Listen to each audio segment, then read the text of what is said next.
اعوذ باللہ من الشیطان الرجیم بسم اللہ الرحمن الرحیم لا الہ الا اللہ محمد رسول اللہ اشہد ان لا الہ الا اللہ وحدہ لا شریک لہ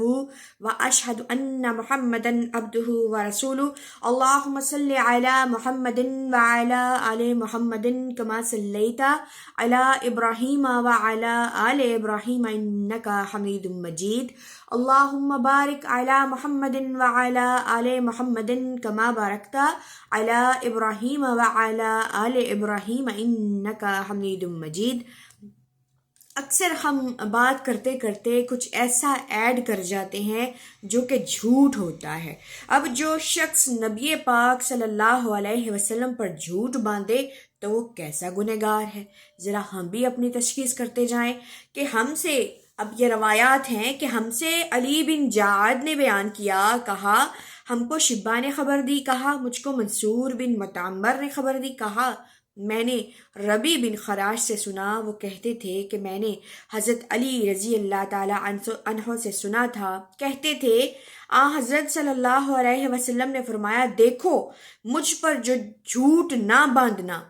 مجھ پر جھوٹ نہ باندھنا، کیونکہ جو کوئی مجھ پر جھوٹ باندھے گا وہ دوزخ میں ڈال دیا جائے گا۔ استغفر اللہ۔ آپ کو پتہ ہے جھوٹ کیسا ہوتا ہے؟ جب ہم بات اپنے آپ سے گھڑ لیتے ہیں، اور وہ جب بات اپنے آپ سے گھڑ لیتے ہیں اور نام نبی پاک صلی اللہ علیہ وسلم کے ذات کے ساتھ منسوب کرتے ہیں تو وہ بدعت ہوا کرتی ہے، اور بدعت جو ہے وہ جہنم کی طرف لے جانے والی ہے۔ تو نبی پاک صلی اللہ علیہ وسلم پر جھوٹ نہیں باندھنا چاہیے۔ اور دوسری روایات ہے کہ ہم سے ابو الولید نے بیان کیا، کہا ہم سے شبہ نے بیان کیا، انہوں نے جامعہ بن شداد سے، انہوں نے عامر بن عبداللہ بن زبیر رضی اللہ تعالی عنہ سے، انہوں نے اپنے باپ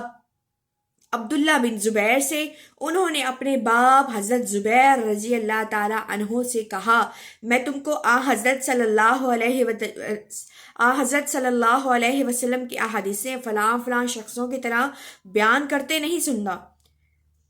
حضرت زبیر رضی اللہ تعالیٰ عنہ سے کہا کہ میں تم کو حضرت صلی اللہ علیہ وسلم کی احادیثیں فلاں فلاں شخصوں کی طرح بیان کرتے نہیں سنتا۔ انہوں نے کہا میں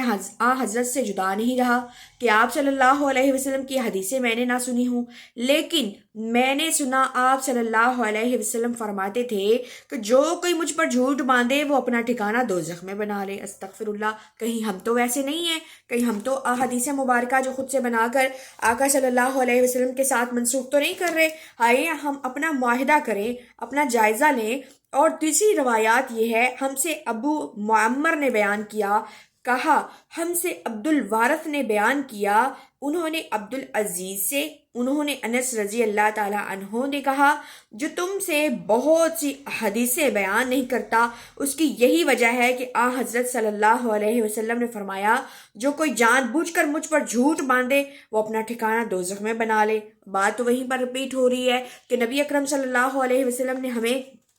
اپنے اوپر جھوٹ باندھنے سے منع کیا ہے، اور اللہ کے نبی پاک صلی اللہ علیہ وسلم کی سنتوں کو ادا کرتے ہوئے زندگی گزارنا وہ ہمیں شہیدوں کے درجے کے مطابق ثواب ملتا ہے۔ تو کیوں نہ ہم ایک ایک سنت جو ہے، ایک ایک احادیث سے متعلق یہ ہے کہ جو کام حضور نبی پاک صلی اللہ علیہ وسلم نے ہمیں سمجھایا ہے تو اس کی اتباع کرتے ہوئے ہم اپنی زندگی میں اس کو شامل حال کریں اور اسی کے ساتھ ہم زندگی گزاریں، تو وہ ایک ثواب بھی ہے اور وہ سنت بھی زندہ ہو گئی اور اس کا ثواب جو ہے وہ شہیدوں کے درجے کے برابر مل رہا ہے۔ تو آپ جتنی بھی احادیث مبارکہ آپ کی نظروں سے گزرے، آپ کے سامنے سے گزرے، آپ سماعت کریں، تو آپ پر لازم ہے کہ آپ دوسروں تک اس کو پہنچائیں، کیونکہ یہ فرض ہو جاتا ہے۔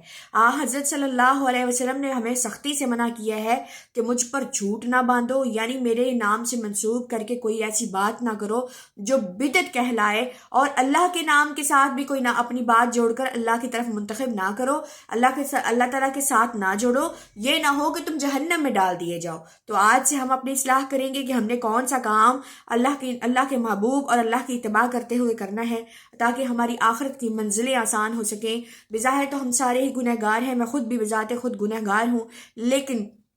جو ہمارے ذمے علم ہے وہ ہم کو دوسروں تک پہنچانا ہم سب پر لازم ہے، اور یہ بہت ضروری زندگی کا ایک حصہ ہے کہ ہم نبی پاک صلی اللہ علیہ وسلم کی امت میں سے ہیں اور ان کا ہم حق نہ ادا کریں، تو پھر یہ آقا صلی اللہ علیہ وسلم کے بارگاہ میں ہماری اس وقت کیسے ہم سرخرو ہو سکیں گے، کیسے ہماری حاضری ہو سکے گی کہ ہم عاشقان محمد صلی اللہ علیہ وسلم تو ہیں، لیکن ان کے نام لیوا ہونے کے باوجود ہم خود سے باتیں گھڑ کر ان پر جھوٹ باندھتے ہیں۔ تو آئیے ہم اپنا جائزہ لیجئے آج سے دیکھیے کہ ہم کون سا کام جو ہے حضور نبی پاک صلی اللہ علیہ وسلم کی اتباع پر سے کرتے ہوئے ہم اپنی زندگی کو گزار رہے ہیں۔ تو اللہ تعالیٰ ہم سب کی اصلاح فرمائے، اور اس نیکی کو، اس احادیث مبارکہ کو، کوئی اچھی بات جو آپ کو سننے کو مل جائے تو آپ سے وہ ایک آپ پر فرض ہو جایا کرتا ہے، تو آپ اس کو آگے زیادہ سے زیادہ شیئر کریں، تاکہ اگر دنیا سے بھی ہم رخصت ہو جائیں تو آگے ہمارے لیے صدقہ جاریہ کے ذریعے ہم سب کو ثواب ملتا رہے۔ تو یہ سب سے بڑی کاوش ہے، سب سے بڑی محنت ہے کہ ہم آقا صلی اللہ علیہ وسلم کی محبت سے، ان سے محبت کرتے ہوئے اپنی زندگی کو بھی ان کے مقابل ہم گزارنے کی کوشش کریں، تاکہ اللہ تعالیٰ ہماری بھی مغفرت فرمائے۔ تو یہ سب سے بڑی سعادت کی بات ہے، ہم نبی پاک صلی اللہ علیہ وسلم کے امتی ہیں، اور جو امتی ہیں تو وہ آقا صلی اللہ علیہ وسلم کی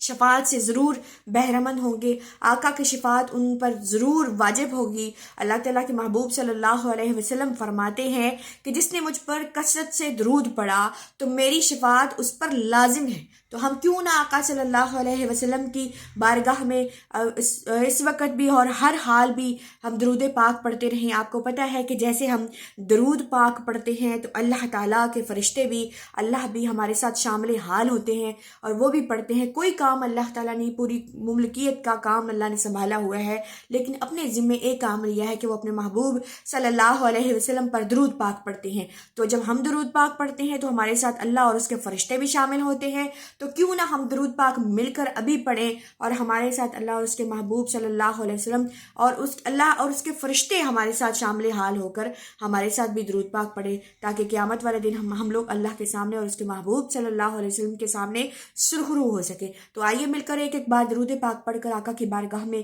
ہدیتاً تحفتاً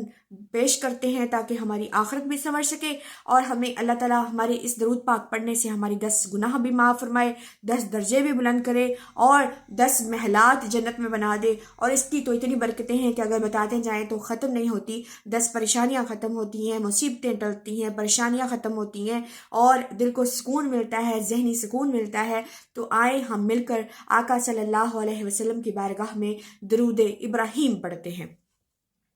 اللہم صلی علی محمد وعلی آل محمد کما صلیت علی ابراہیم وعلی آل ابراہیم انکا حمید مجید۔ اللہم بارک علی محمد وعلی آل محمد کما بارکت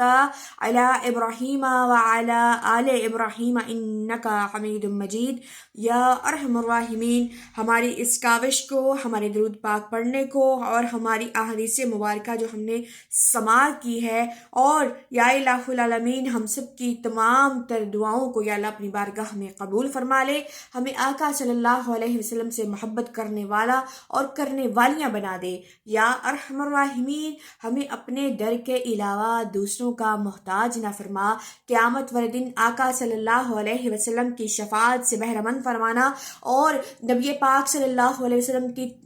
طرز عمل پر زندگی گزارنے کی ہم سب کو توفیق عطا فرمانا۔ یا الہ العالمین، جس طرح تیرا حکم ہے کہ اے اللہ تجھ پر اور تیرے محبوب صلی اللہ علیہ وسلم پر ہم جھوٹ نہ باندھے، تو ہمیں بدعت جیسی بیماری سے ہم سب کو محفوظ رکھنا۔ یا اللہ جو خود سے ہم جتنے بھی یا الہ العالمین بھول چوک میں لوگ باتیں گھڑ لیتے ہیں اور منسوب آپ اور آپ کے محبوب صلی اللہ علیہ وسلم سے کرتے ہیں، تو یا اللہ اس گناہ کبیرہ سے ہم سب کو محفوظ رکھنا، ہم سب کو اپنی رحمتوں کے سائے میں رکھنا، اور یا الہ العالمین جب تک دنیا میں زندہ رہیں